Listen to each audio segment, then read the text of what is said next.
Piece chapter 1167 के spoilers आ गए हैं और मैं आपको अभी बता देता हूं ये chapter one of the best होने वाला है 2025। तो चलिए बिना किसी देरी के चैप्टर को स्टार्ट करते हैं। उससे पहले अगर आप वीडियो पे नए हैं तो चैनल को सब्सक्राइब करिए और वीडियो को लाइक करिए। तो चलिए चैप्टर को स्टार्ट करते हैं। चैप्टर का टाइटल है ईडा सन। तो हमको इस चैप्टर में करंटली पता चलने वाला है लोकी एंड हजरुद्दीन के बारे में। आगे हम देखते हैं Harald has a mission from the world government, he is now defeating pirates for them, he became known as the monster among the mist. और फाइनली हमको पता चल गया है कि हेराल्ड, जो लास्ट चैप्टर में हमने देखा था कि हेराल्ड बैक कर रहा होता है वर्ल्ड गवर्नमेंट से कि उसको उनके साथ ज्वाइन करने के दे, इसके लिए वो स्लेव तक बनने को तैयार था। तो फाइनली वर्ल्ड गवर्नमेंट वाले मान जाते हैं और वर्ल्ड गवर्नमेंट वाले मानने के बाद उसको हेराल्ड को टास्क देते हैं कि मरीन्स वालों के साथ मिलकर एक बड़ा सा थिक मेज क्रिएट करके तुम पायरेट्स को हराओ, उनकी शिप को डुबाओ। जो हमने एक स्काईपिया में जाते हुए लूफी एंड हिज क्रू को एक गेज देखा था, जो 3 मॉन्स्टर्स देखे थे, वो वही है। वैसे ही फ्लोरियन ट्रायंगल फाउंड होता है, वैसे ही फ्लोरियन ट्रायंगल बना के वो सभी पायरेट्स को,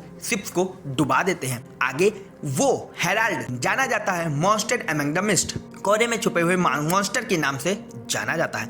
आगे हम देखते हैं Harald became a god's blade for the world government, Harald god's blade बन जाता है। हेराल्ड को 5 एल्डर्स बुलाते हैं और वो 5 एल्डर से मिलने जाता है, जहां पे उसके आर्म पर उसको सील मार्क मिलता है। वो सील मार्क जो टेलीपोर्टेशन के लिए काम आता है, जो हमने देखा है सैंक्स के हाथ पे, होली नाइट्स के हाथ में, वही मार्क उसके हाथ पे भी मिलता है। उसको फर्स्ट स्टेप, उसको पहला मार्क मिलता है। इस सिस्टम के 3 पार्ट होते हैं, पहला सैलो, दूसरा डीप, तीसरा एप्सिस। एप्सिस जो हाईएस्ट रैंक का होता है, जो हेराल्ड को मिलता है, वो लोवेस्ट रैंक का मिलता है सैलो सील के बाद हम आगे पढ़ते हैं, देखते हैं आफ्टर रॉजर ड्रेड, रॉजर के मरने के बाद ग्रेट पायरेट एरा शुरू हो जाता है। मरीन जायंट्स को रिक्रूट करते हैं अपनी ताकत को बढ़ाने के लिए। आगे हम देखते हैं A God's Night domain, Harald meets girdling.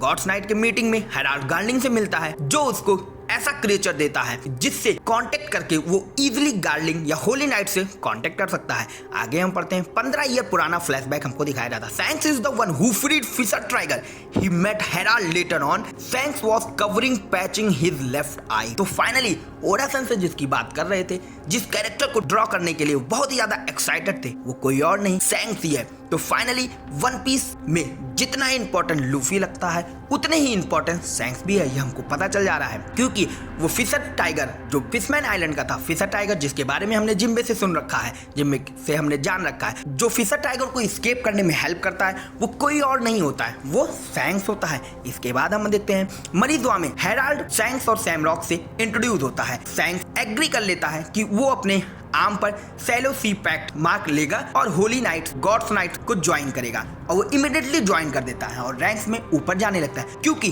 उसका टैलेंट सिमिलर है जैसे जो टैलेंट सैमरॉक का है। हम जानते हैं सैंक्स एंड सैमरॉक दोनों भाई हैं, तो दोनों एक ही समान की पावर रखते हैं, तो वो भी फटाक से होली नाइट बन जाता है और तेजी से ऊपर जाने लगता है। आगे हम देखते हैं सैंक्स ये सब करता इसलिए है क्योंकि उसे मरीजुआ एंड वर्ल्ड गवर्नमेंट के बारे में इंटेल गैदर करनी होती है, वो वर्ल्ड गवर्नमेंट के बारे में अच्छे से जानना चाहता है। आगे हम देखते हैं Harald tries to recognize Shanks, Harald Shanks को रिकॉग्नाइज करने की कोशिश करता है, बट सैंक्स उसको स्नैप करता है कि तुम कोई भी नहीं हो। यट इसके बावजूद हमको क्लियरली चैप्टर में दिखाया जाएगा कि सैंक्स ही वो बंदा है जिसने फिशर टाइगर को मदद की वहां से भागने में। आगे हम देखते हैं Ida get poison from someone in street hometown. आगे हमको पता चलता है ईडा बहुत ज्यादा बीमार हो जाती है और एक हेलर जो अनदर लैंड से आता है, वो स्ट्रीट के होम टाउन से होता है, जो कि लोकी की मॉम होती है। हजरुद्दीन और लोकी दोनों उसको फाइंड करने के लिए जाते हैं और हम जानते हैं कि लोकी इसके बारे में जानता,